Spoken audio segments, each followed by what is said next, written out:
Syekh Muhammad Arsyad bin Abdullah bin Abu Bakar bin Abdul Rashid lahir di Martapura, Kalimantan Selatan tahun 1122 Hijriah, 17 Maret 1710 sampai 1812 Masehi.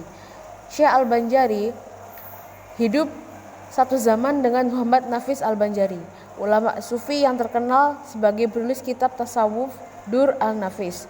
Syekh Al-Banjari dilahirkan dalam lingkungan keluarga yang taat beragama.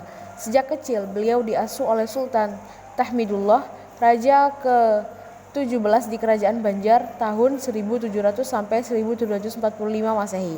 Selanjutnya, Syekh Al-Banjari dikirim ke Haramain untuk belajar di sana selama 32 tahun. Syekh Al-Banjari dikenal menulis kitab fikih mazhab Syafi'iyah bernama Sabil Al-Muhtadin.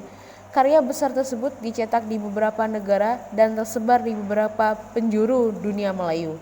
Sejak itu, beliau dikenal sebagai ulama fikih mazhab Syafi'i, akan tetapi kurang dikenal sebagai tokoh ulama sufi. Selama 32 tahun belajar di Haramain, beliau bergabung dengan para pelajar Melayu yang dikenal dengan kelompok Jawiyin. Pemikiran Syekh Arsyad di bidang akidah Islam terlihat dalam upayanya memurnikan akidah dari bid'ah, dalalah, dan memurnikan faham Ahlus Sunnah wal Jamaah. Bentuk pemurniannya melarang ajaran wujudiyah dan meyakinkan sultanat alam bahwa wahdatul wujud itu bertentangan dengan faham Ahlus Sunnah wal Jamaah. Pemikiran tasawuf Al-Banjari dapat dikaji dari dua karya dalam bidang tasawuf. Pertama, Risalah Fathul Rahman, dan kedua, kitab Kanz Al-Ma'rifah. Karya pertama adalah terjemah dan syarahan dari kitab Fathul Rahman karya Syekh Zakaria Al-Anbari. Karya kedua dapat dikaji dari kitab Kanz Al-Ma'rifah, adalah satu-satunya tulisan beliau di bidang tasawuf yang berbahasa Jawi Melayu. Kandungan amat ringkas dan vertikal yang berupa ikhtisar dari Risalah Al-Rahman. Pemikiran tasawuf Al-Banjari memiliki hubungan dengan tradisi tasawuf di kalangan ahli fikih atau fuqaha dan merupakan perpaduan antara akidah dan syariah dan hakikat.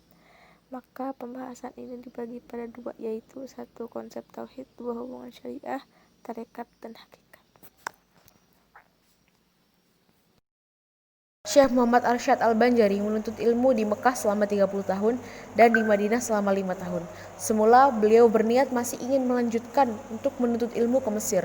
Akan tetapi atas nasihat Syekhul Islam Imamul Haramain, Muhammad bin Sulaiman Al-Kurdi, bahwa lebih baik pulang ke tanah air, segera mengembangkan ilmu yang sudah dimiliki dan membimbing umat.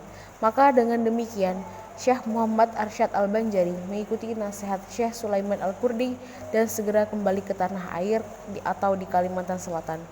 Syekh Muhammad Arsyad Al-Banjari sebagai seorang ulama tidak terlepas dengan tugas-tugas di atas, mengajak umat berbuat baik, mencegah perbuatan mungkar, memajukan masyarakat dengan hikmat atau bijaksana, dengan pengajaran yang edukatif, bertukar pikiran dengan segala karismanya menjadi panutan umat. Mempunyai dedikasi serta integritas yang tinggi, beliau laksana mata air yang jernih yang memberikan manfaat terhadap kehidupan manusia. Beliau pewaris ilmu dan penyebar ilmu, tempat umat mengadu dan meminta pepetuah baik persoalan duniawi dan ukhrawi. Berdasarkan penjelasan di atas yang sudah dijelaskan, seluruh sumbangsih dan pemikiran dari Syekh Muhammad Arsyad Al-Banjari, baik dari segi fikih, tasawuf, bahkan teologi atau ilmu ketuhanan, sangat relevan dan fleksibel dengan kehidupan saat ini. Bahkan pada zamannya, pemikiran-pemikiran beliau dinilai sudah melampaui zaman yang ada atau kejadian yang ada pada saat itu.